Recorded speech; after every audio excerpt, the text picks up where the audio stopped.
Manhaj adalah segala ketentuan yang bersumber dari Rasulullah SAW.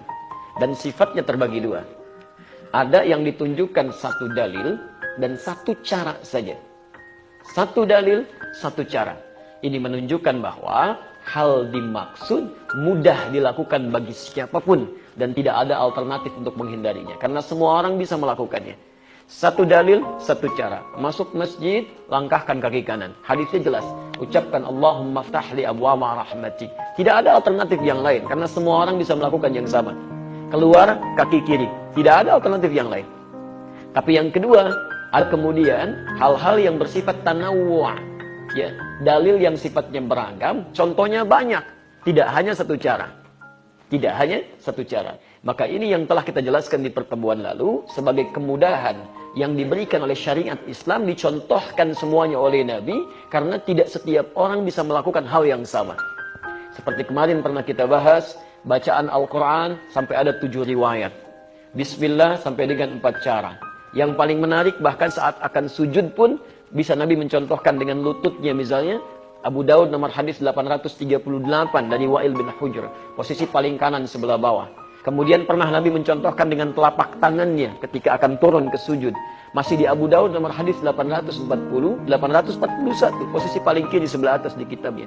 Dari Abu Hurairah. Kenapa dua ini dicontohkan? Padahal Nabi bisa mencontohkan satu saja. Mungkin dengan telapak tangan saja. Mungkin dengan lutut saja. Karena ternyata tidak setiap orang bisa mengerjakan hal yang sama.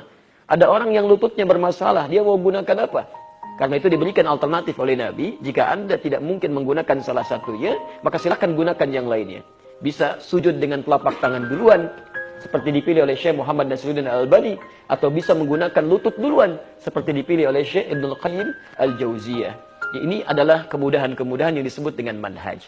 Ketika Anda memilih salah satunya, maka itu yang disebut dengan madhab. Singkatan dari ma dhahaba ilaihi. Satu yang cenderung saya pilih karena tidak mungkin mempraktekkan keseluruhannya. Maka disinilah kemudian ulama-ulama meneruskan kepada kita. Sahabat menyampaikan kepada generasi setelahnya. Generasi setelahnya menyampaikan pada generasi setelahnya lagi. Yang saya pernah contohkan gambarnya. Ya. Mohon izin kalau saya agak sedikit cepat karena saya sudah pernah uraikan di pertemuan lalu. Nanti Anda bisa review kembali rekamannya. Saya hanya ingin simpulkan dulu. Dari sini, semua yang berasal dari Nabi, ada yang sifatnya langsung satu dalil, satu contoh. Ada yang sifatnya beragam tuntunannya untuk memudahkan. Inilah yang dirangkum oleh para ulama, khususnya ulama yang hidup di kalangan abad 2 Hijrah. Abad 2 Hijrah, di 200-an. Ulama ini ada 4 yang populer. 4 yang populer dan jadi bintang di dalamnya. 1 Imam Abu Hanifah, 2 Imam Malik, 3 Imam Asy-Syafi'i, 4 Imam Ahmad bin Hanbal. Merekalah yang merangkum semua tuntunan Nabi dalam kitabnya dan mengajarkan sampai ke kita. Jadi kalau kita ingin belajar tuntunan dari Nabi, karena nggak pernah lihat Nabi, pasti sumbernya akan lewat situ. Imma lewat Imam Abu Hanifah, lewat Imam Malik, lewat Imam Asy-Syafi'i, atau lewat Imam Ahmad bin Hanbal. Jadi jalurnya itu yang kita pelajari, seperti saya pernah tunjukkan di pertemuan yang lalu. Nah, pilihan dalam mempraktekannya disebut dengan madhab.